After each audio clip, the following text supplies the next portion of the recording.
بسم اللہ الرحمن الرحیم۔ السلام علیکم ورحمۃ اللہ وبرکاتہ۔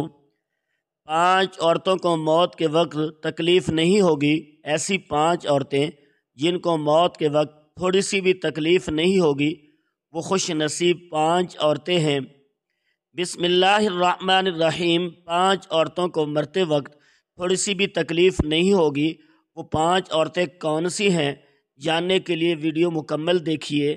نزع کے وقت مسلمانوں کو جو تکلیف ہوتی ہے، اس پر اللہ رب العزت کی جانب سے نیکیاں عطا کی جاتی ہیں، جیسا کہ سنن ابن ماجہ میں بروایت حضرت عائشہ صدیقہ رضی اللہ تعالی عنہ سے مروی ہے کہ رسول اللہ صلی اللہ علیہ وآلہ وسلم ان کے پاس تشریف لائے، اس حال میں کہ ان کے پاس ان کا کوئی قریبی رشتہ دار موت کی سختی میں مبتلا تھا۔ رسول اکرم صلی اللہ علیہ وآلہ وسلم نے مشاہدہ فرما کر حضرت عائشہ صدیقہ رضی اللہ تعالیٰ عنہ سے فرمایا، اپنے رشتہ داروں پر غمگین نہ ہو، اس لیے کہ یہ اس کی نیکیاں ہیں۔ نیز حضرت عائشہ صدیقہ رضی اللہ تعالیٰ عنہ سے اس مضمون کی روایت ہے کہ جب رسول اللہ صلی اللہ علیہ وآلہ وسلم کی وفات کی تکلیف میں نے دیکھی، اب میں کسی مسلمان میت کی حالت نزع کی تکلیف میں اس کے حق میں برا نہیں سمجھتی۔ بس مذکورہ حدیث سے معلوم ہوتا ہے کہ نزع کے وقت ہونے والی سختی مرنے والے کی بدعمالیوں کا ہرگز نتیجہ نہیں ہوتا۔ مسلمان کے حق میں اس پر اجر و ثواب اور گناہوں کی معافی کی ہی امید رکھی جانی چاہیے۔ ناظرین، 5 عورتوں کو مرتے وقت تکلیف نہیں ہوگی۔ حضرت سیدنا عثمان غنی رضی اللہ تعالیٰ عنہ نے فرمایا، دنیا میں 5 لوگ ایسے ہیں جن کو مرتے وقت تکلیف بھی نہیں ہوگی، ان کی روح آسانی سے نکلے گی۔ حالت نزع میں انسان کی آدھی روح اندر ہوتی ہے اور آدھی روح باہر ہوتی ہے، اور بندہ تکلیف میں ہوتا ہے۔ اس وقت انسان کو پیاس اتنی لگتی ہے کہ انسان یہ چاہتا ہے کہ سمندر کا پانی پی جاؤں، اور اگر بالفرض 7 سمندر کا پانی وہ بھی پی جائے پھر بھی اس کی پیاس کبھی ختم نہیں ہوگی۔ روح نکلتے وقت انسان کو جو تکلیف ہو رہی ہوتی ہے وہ ناقابل بیان ہے۔ حضرت سیدنا عثمان غنی رضی اللہ تعالیٰ عنہ نے فرمایا، یہ 5 لوگ ایسے ہیں انہیں مرتے وقت ذرا بھی تکلیف نہ ہوگی، یعنی موت آسان ہوگی اور بغیر تکلیف کے ہوگی۔ پوچھا گیا کہ جناب وہ کون سے 5 لوگ ہیں جنہیں موت کی سختی میں بھی نرمی میسر ہوگی؟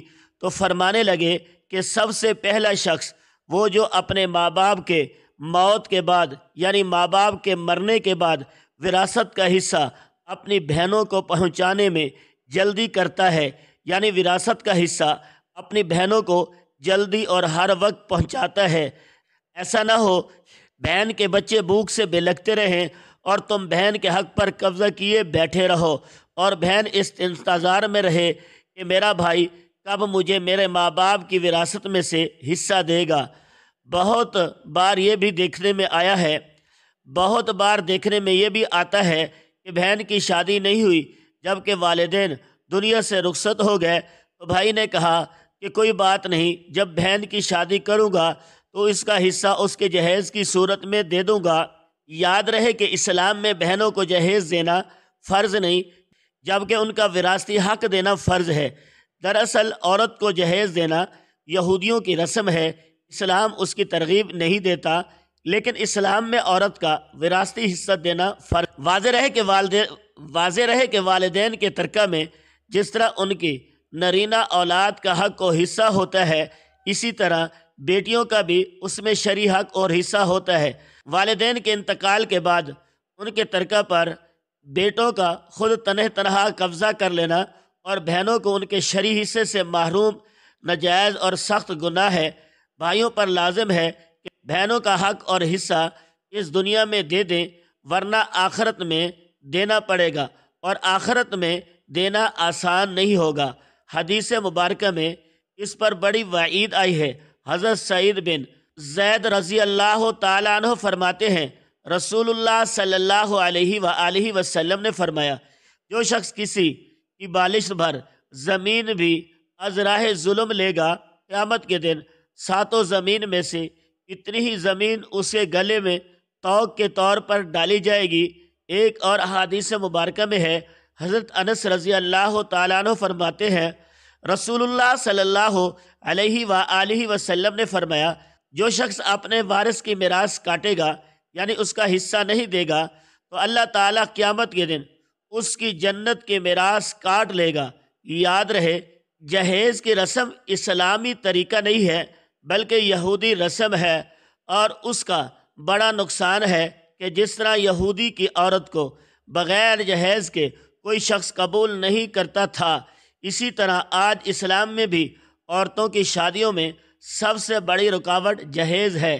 غریب آدمی کی بیٹی بیٹھی رہتی ہے، بیٹھی بیٹھی بوڑھی ہو گئی کہ جہیز کا کوئی بندوبست نہ ہو سکا۔ اسی طرح اگر کوئی شخص یہ کہے میں بہن کا وراثتی حصہ تو نہیں دے سکتا، البتہ جب اس کی شادی کا وقت ہوگا تو جہیز دے دوں گا، لہذا فرمایا گیا کہ بہنوں کو ہر وقت حصہ دینے والے کی روح موت کے وقت بڑی آسانی سے نکلتی ہے۔ ایک عورت کا بھائی جب فوت ہوا تو اس عورت نے بہت اصرار کیا کہ مجھے بھی قبرستان لے چلو، میں بھی اپنے بھائی کی قبر پہ جانا چاہتی ہوں۔ تو خیر، اس کے اس اصرار کو قبول کیا گیا اور اسے قبرستان میں اس کی جگہ لے جایا گیا جہاں اس کے بھائی کی تدفین ہونے والی تھی۔ اس کے دیکھتے ہی دیکھتے میت کو قبر میں اتارا گیا اور اس کے بھائی کو مٹی کے سپرد کر دیا گیا۔ جب دعا کی باری آئی تو تمام عزیز و اقارب کے سامنے اس روتی ہوئی بہن نے آسمان کی جانب اپنے ہاتھ اٹھائے اور آسمان کی جانب دیکھا۔ اس کا دل رو رہا تھا، آنکھیں جھم جھم کر برس رہی تھی۔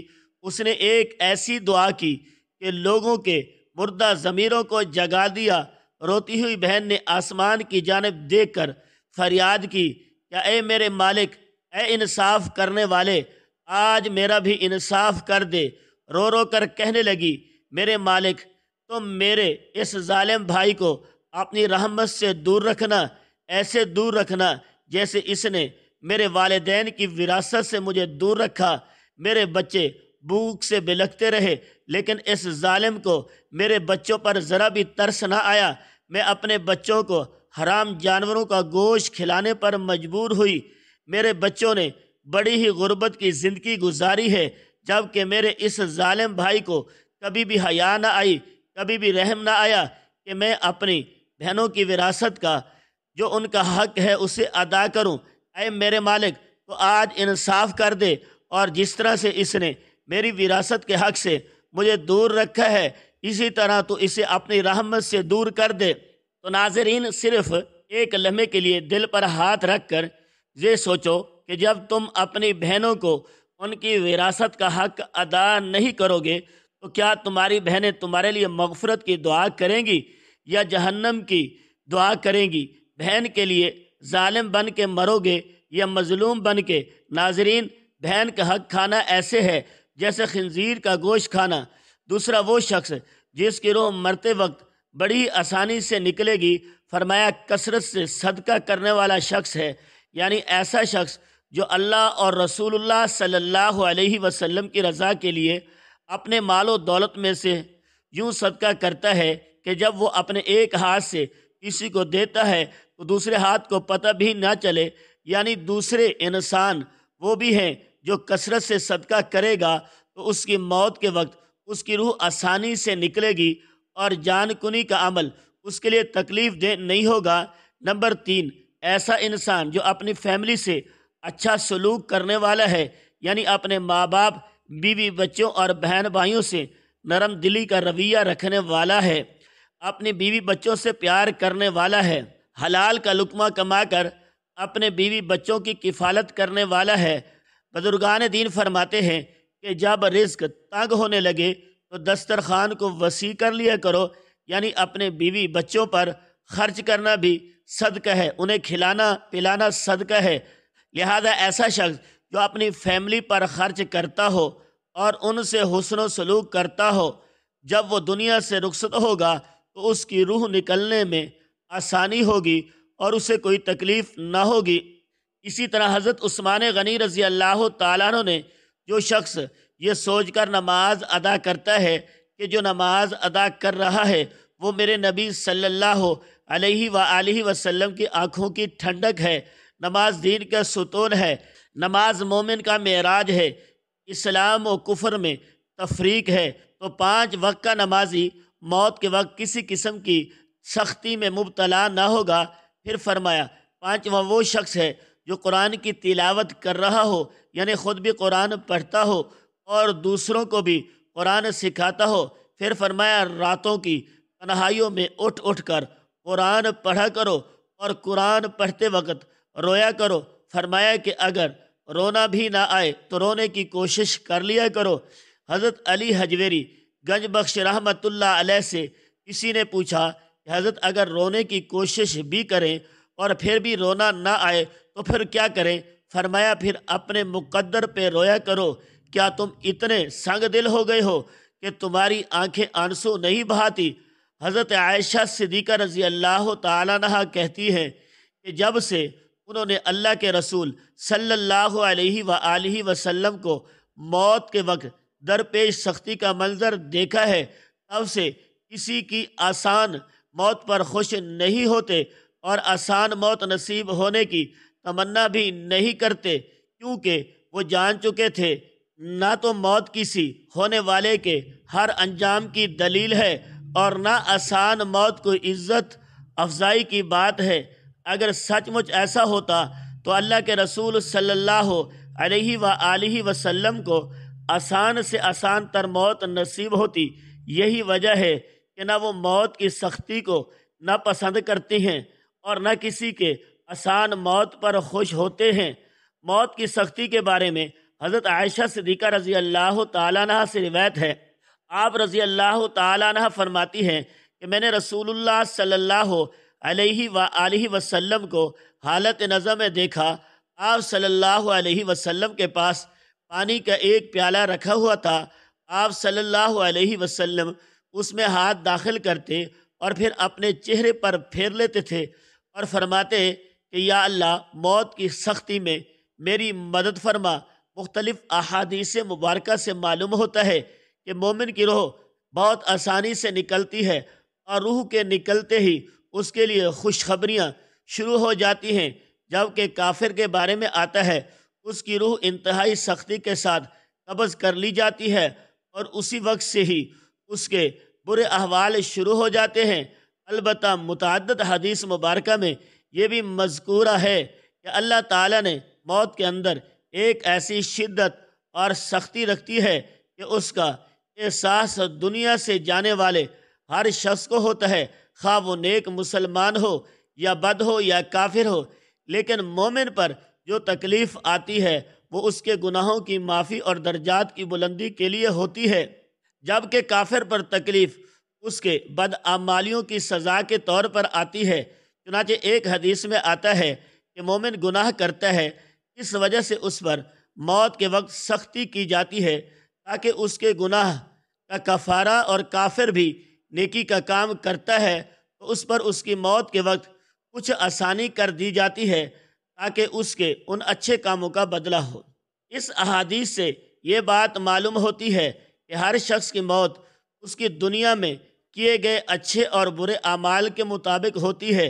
تاہم حضرت علماء اکرام اور محدثین رحمہ اللہ نے یہ لکھا ہے کہ مومن کو جو بھی تکلیف ہوتی ہے، خواہ وہ تکلیف اس کے گناہوں کی بخشش کے لیے ہو یا اس کے درجات کی بلندی کے لیے ہو، وہ حالت نزع عین روح نکلنے کے وقت سے پہلے ہوتی ہے، اور جب اس کی روح نکل رہی ہوتی ہے تو اس وقت اللہ تعالیٰ اس کی تمام تکالیفوں کو دور فرما کر سہولت اور آسانی سے روح قبض کر لیتے ہیں اور آنے والے مراحل بھی آسان فرما دیتے ہیں۔ واللہ عالم۔ اللہ پاک سے دعا ہے ہم سب مسلمانوں کی موت کے وقت کی سختیوں کو دور فرما کر ہمارا خاتمہ ایمان پر نصیب فرمائے، آمین۔ ناظرین، کمنٹ باکس میں اللہ کے 99 ناموں میں سے ایک نام ضرور